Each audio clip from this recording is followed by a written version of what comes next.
Hello students, this video is for class 11 science.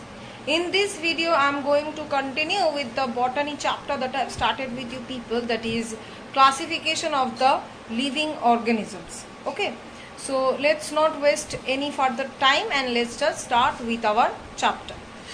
So today we will start with the topic of fungi. So what is fungi? These are thallus-like plant body of different shapes and sizes with well-developed eukaryotic cellular organization of chlorophyllus. That means they do not have chlorophyll. That means they are not autotrophic, rather they are heterotrophic. So their mode of nutrition is heterotrophic, generally reproduces sexually and sexually, and are included under the thallophytes. Okay. Plant body or the plant kingdom, if I am going to classify the plant kingdom,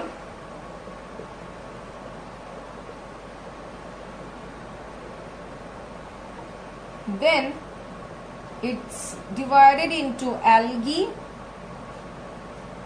and mainly it is divided into three types: thallophytes or thallophyta, bryophyta,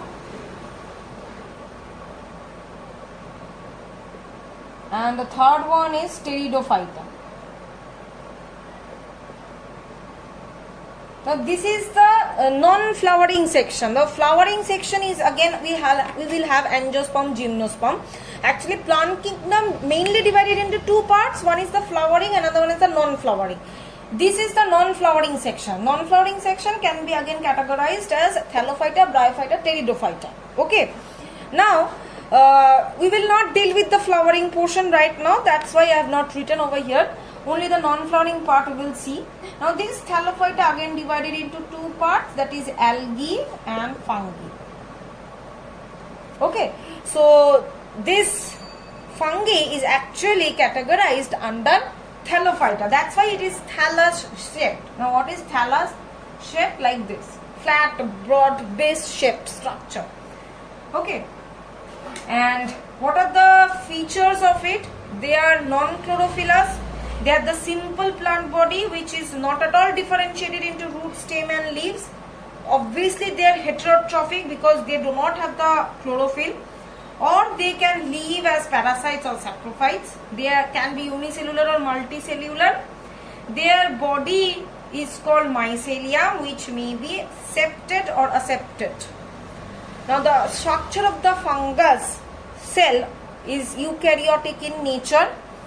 The main reserve food matters of the fungi is glycogen, mannitol and others. They generally reproduce asexually or sexually, and if vegetatively then fragmentation or budding. Now main classification of fungi or main types of fungi that we will see. First one is Phycomycetes. Actually four types of fungi we can see. So the first one is Phycomycetes.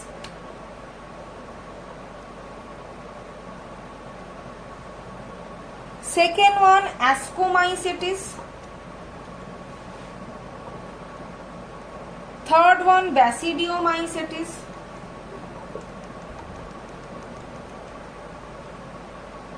Fourth one, Deuteromycetes.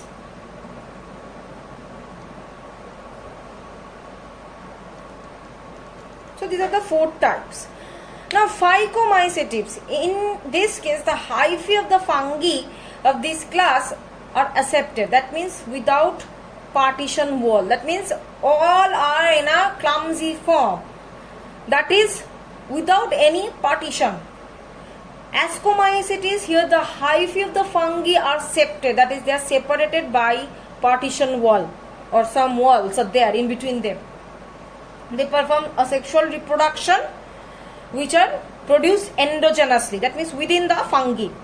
Next is Basidiomycetes. Here the hyphae are septate, that means totally separated with the partition walls. They produce the spores, basidiospores. Ascomycetes, they also produce the spore. That spore is termed as ascospores, and basidiospores of the Basidiomycetes, which Here, in case of Basidiomycetes, the spore is produced exogenously, that is outside the body. Next, number 4 is the Deuteromycetes. Here, the hyphae are totally septate, totally with the partition walls, and the asexual reproduction takes place by different types of conidia, but never occurs by means of ascospores or basidiospores. It takes place by the formation of the conidia. Okay, this is also a spore. Conidia is actually like this, long filamentous structure. The top one is this entire structure is the conidia, and the spores which are produced from this top one of the conidia, that is termed as conidiospores.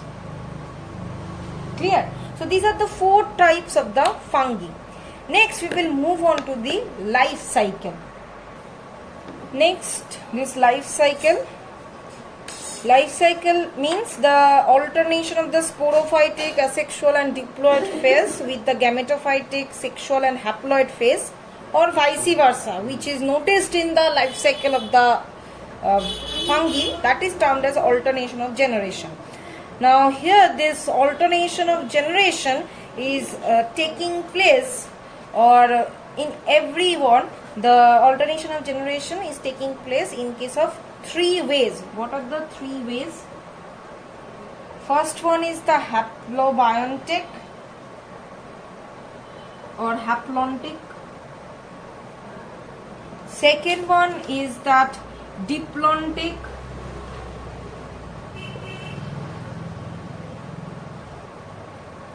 Third one is the diplobiontic.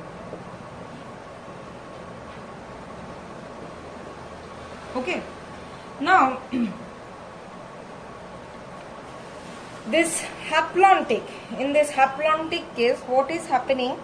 At first the gametophytic plant